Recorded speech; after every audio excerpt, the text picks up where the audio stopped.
Welcome back, crypto warriors and enthusiasts. So today we're diving into the world of Bitcoin security on Linux. I'm your host, and we're about to explore if this is any difference if we use a Linux computer. So you might think, okay, the Windows computers, maybe it's known to have security problems, or Mac or whatever. I'm on Linux, I'm safe. You might have that thought, but you might be surprised that although Linux is renowned for its security, that doesn't mean that we should let our guard down. The same kind of security problems affect Linux computers.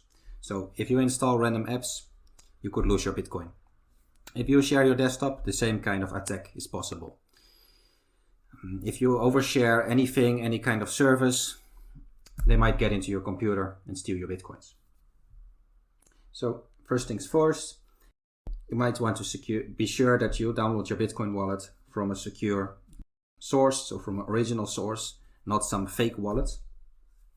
Otherwise you can lose your Bitcoin immediately. You have to keep your system up to date because Linux systems also have security vulnerabilities. But you have to be mindful about your password practices as well.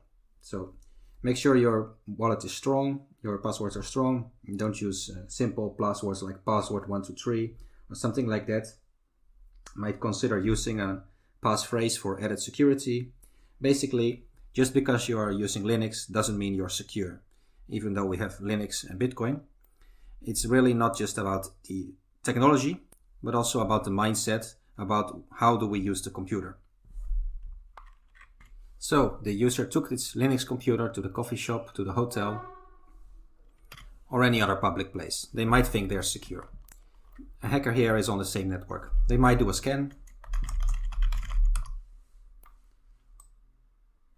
on who is on the same network.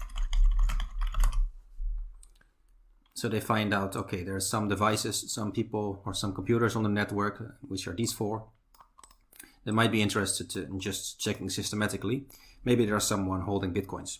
And so what they could do next is do a same scan, seeing what kind of services are open on the computer. And you'll see here there's the SSH service open, which allows you to remotely control the computer through the terminal. It's similar to remote desktop on Windows, but it's command line or terminal version. So now that they found a possible attack vector, a possible vulnerability, which is the service being open, they can then attack it. They could choose to do a password attack again with the same password list, so with rockutxt, with the same tool that tries every password one by one in that password list, using the target. So in this case, they're attacking the service SSH. So the hacker would change this. This is the target computer address. The username, they might not know it, but if you see here, we did a scan and the username is Ubuntu. Or sorry, the system is Ubuntu.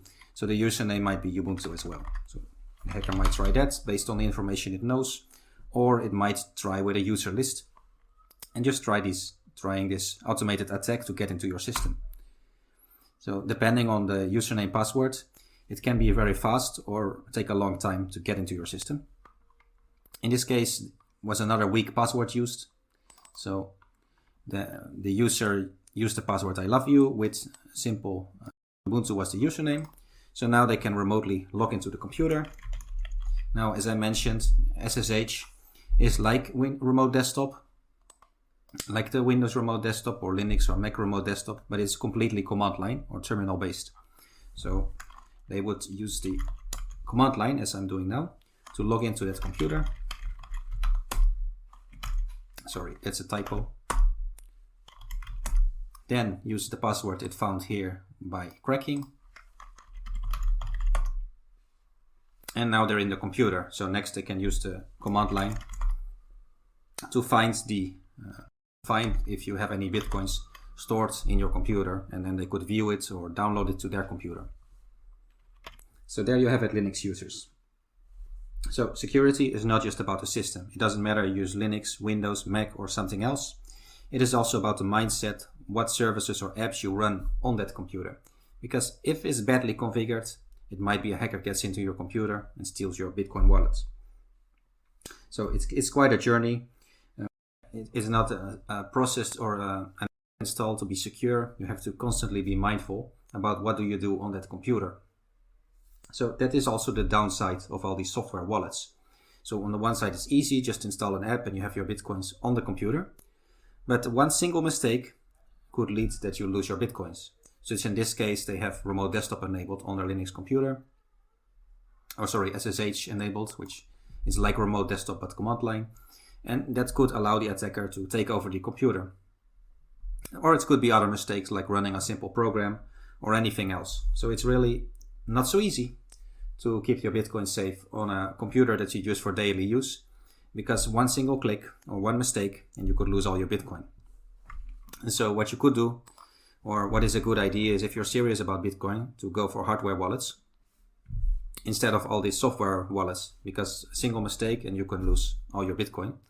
And if you use a computer for daily use, it's very easy to do one click wrong or one application or setting that shouldn't be enabled. Or maybe you just forgot to do an update in time. So there's really a lot of risks by using software wallets on your computer. So you have to be proactive about your security. If you want to use those software wallets, it's possible. I mean, technically it's possible, but it's also very risky. And you can, of course, add extra security, like you can add two-factor authentication, which you might need an extra device or others. But hardware wallets, of course, it reduces the risk by a lot, because, okay, they might hack your computer, but if your Bitcoin is not in your computer, but an external device, it will be a lot harder for them to attack.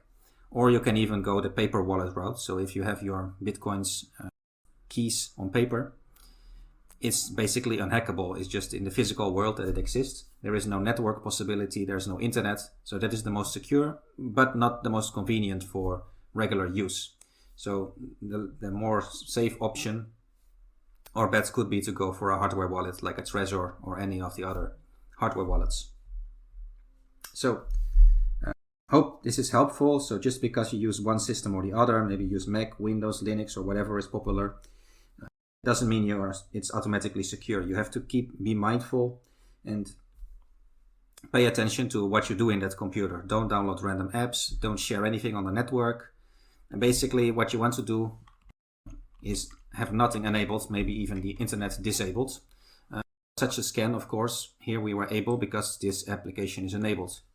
You shouldn't have anything enabled if you use Bitcoin, because one single mistake could lead to a loss of your Bitcoins. So that sums it up. Until next time, stay secure and may your Bitcoin thrive.